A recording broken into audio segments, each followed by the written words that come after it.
गवार आदमी एक महात्मा जी के पास जाकर बोला, महाराज, मुझे कोई सीधा साधा नाम बता दो जिसे लेकर मैं भगवान का नाम जपता रहूं। महात्मा जी ने कहा, तुम अघमोचन अघमोचन कहा करो। अघ यानी पाप और मोचन यानी छुड़ाने वाला। अघमोचन मतलब जो पाप को छुड़ा सके।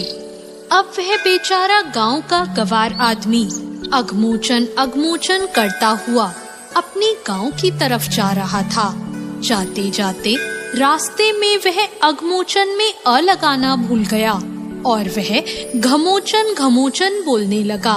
एक दिन वह हल जोत रहा था और घमोचन घमोचन का जाप करने लगा।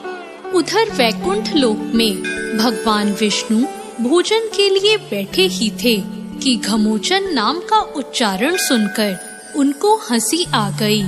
लक्ष्मी जी ने पूछा, प्रभु आप क्यों हंस रहे हो? भगवान बोले, आज हमारा एक भक्त ऐसा नाम ले रहा है कि वैसा नाम तो किसी शास्त्र में भी नहीं है। उसे सुनकर मुझे हंसी आ गई है। लक्ष्मी जी बोली, प्रभु तो हम भी उसको देखेंगे और सुनेंगे कि वह कैसा भक्त है और वह कौन सा नाम ले रहा है। लक्ष्मी नारायण दोनों ही उसी खेत के पास पहुंच गए जहां वह हल जोतते हुए घमोचन घमोचन का जाप कर रहा था। पास ही में एक गड्ढा था। भगवान स्वयं तो वहां जाकर छिप गए और लक्ष्मी जी ने एक औरत का रूप लेकर उस भक्त के पास जाकर पूछा, अरे तू यह घमोचन घमोचन क्या बोले जा रहा है?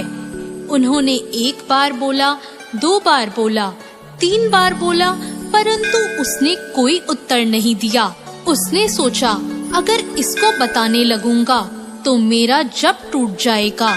इसलिए वह घमोचन घमोचन करता रहा और उसने कोई उत्तर नहीं दिया। अब बार बार लक्ष्मी जी पूछे जा रही थी तो उसको गुस्सा आ गया।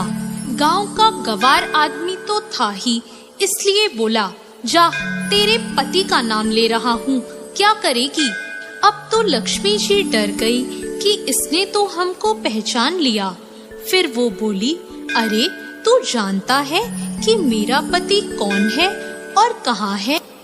जब बार बार वो पूछे जा रही थी तो वह झुंझला कर बोला, वहाँ है इस गड्ढे में, जाना है तुझे भी इस गड्ढे में। लक्ष्मी जी समझ गई कि इसने तो हमें पक्का ही पहचान लिया।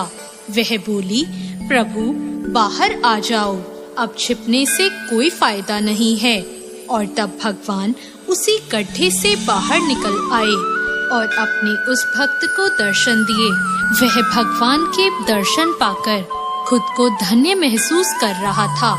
भगवान लक्ष्मी जी से बोले, देख लिया मेरे नाम की महिमा को? वह अघमोचन और घमोचन का भेद भले ही नहीं जानता हो, पर वह नाम तो हमारा ही जप रहा था। यह बात हम समझते हैं, जिसके कारण हमें इसे दर्शन देना पड़ा। दोस्तों, भगवान का भक्त शुद्ध अशुद्ध, टूटे फूटे शब्दों में या गुस्से में भी भगवान का नाम लेता है, तब भी भगवान का मन उससे मिलने को ललायत हो उठता है और वह खुद को भक्त से मिलने से रोक नहीं पाते। दोस्तों, कैसी लगी आपको आज की ये कहानी? ऐसी